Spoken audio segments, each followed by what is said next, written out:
So there's a video on my channel that it actually has the most views. It was when I was discussing a fight that fist fight that I got into at my job bouncing in a strip club. I was in that video, I was trying to explain the mechanics of, what had happened and, the fact that even though I'm a striker with a ton of strikes to use, you know, I had run into limitations and etc. However, anytime someone tells you about a fight or something that I got into, something interesting to ask them is, why aren't you, where's the legal, you don't have any legal troubles, and et cetera.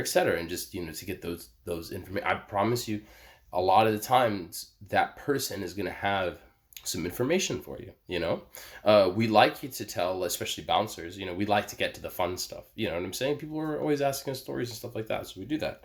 However, self-defense information is vital. Not MMA and stuff like that is also vital. It's vital for that physical hardiness. For you to be fighting people all the time and getting used to how fighting works. That type of thing. It's extremely important because we're talking about using fighting skills in a high adrenaline, crazy situation.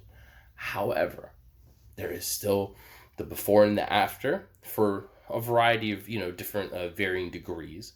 For instance, with those before, you could have an MMA fighter or somebody who trains in MMA who has experience with aggressive people, or people being shady, or maybe he went and did some bouncing, or whatever. So maybe they wouldn't need a ton of self-defense information for the before.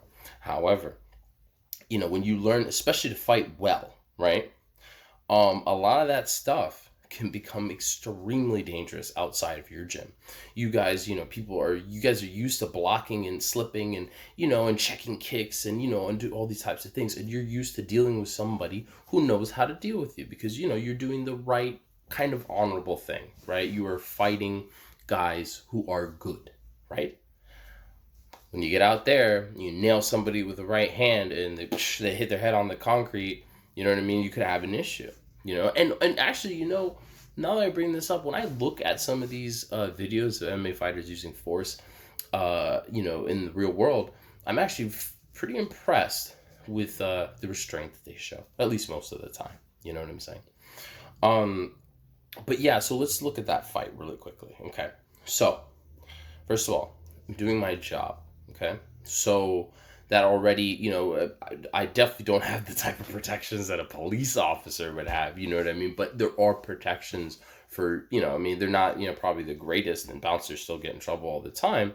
But it's a little bit different than, if let's say a guy was at the club and he did what I did, definitely, the police would have, some serious questions about that. So I'm doing my job, I'm walking somebody out, and that person spun around and came at me full force, trying to beat the shit out of me, throwing heavy punches and all that types of stuff. Now, the establishment that I'm fighting in is not like the street. It is in terms of how the physics of the, of what's happening. Yeah, that's a little bit more towards the street, obviously it's not a ring. However, 9 times out of 10, a lot of the people in the establishment more have your back than the guy that you're fighting. A lot of them are used to you. You're the bouncer. If you're doing your job right, you're nice to them, whatever. And still, even with that goodwill, a guy stood behind me and made sure that I didn't that no one messed with me while I was doing what I was doing once. I mean, the guy, well, yeah, after I'd hit with, the elbow that I was talking about from back here, and we got to the ground, I'm doing the, ground and pound, which, that very much could have bit me in the ass, and we're going to get to that. So, I'm, doing all this and trying to restrain him, and, boom, the forearm, then now you're trying to, all that stuff. And you got a big ass biker standing behind me. Dude, this guy had rings literally on every single finger. He's just standing there. And I'm like, all right, well, you know what I'm saying? And then, people kind of come in. We're restraining this guy, but this guy's a monster, you know what I'm saying? So there's a lot going on with him, throwing little manager off of him and whatnot, and me just going, back to town on him. Guess what? In the crowd of people trying to see what's going on, you have a police officer who is just off duty having a good time drinking. And he just announces, hey guys, I'm a police officer. I think you're good. Think about that. He didn't have to do that. Shit could have got a lot worse than that. Who knows? Who knows what would have happened? But we took that. We were like, and now we're doing our thing, restraining him or whatever. Police come. Okay, this goes even further. Police are looking at this bloody mess of a dude who is currently swearing at them and trying to spit at them, even though he's really hurt because he's like an orc. Like I'm talking, once again, this dude's probably like 350 pounds, solid, very construction, type guy. He definitely works construction. Anyways, police ask who did he try to hit or whatever, and you got me, like that, and they're like, and I'm like, fuck, right? So dealing with that, and then while talking to them, the ambulance starts rocking. What's going on in there? So the police tells me, the police officer is like, and he goes, now it starts rocking a lot because other officers go up and then it stops, and he gets down. Police officer says to me, yeah, we're good. He decided he wanted to assault paramedics, which you don't fucking do. Yeah, the police officer said fucking. And then he said, yeah, after the ER, he's going to fucking jail. Have a good night. Now, once again, I feel at least fairly confident that it would have been all right. But I just, I think it is extremely important with supplementing your MMA training with self-defense training, because once again, let's keep in mind, not all of you are bouncers, you know what I'm saying? And if you are, you already kind of have, you're probably your way of how you're going to approach stuff at work, you know what I'm saying?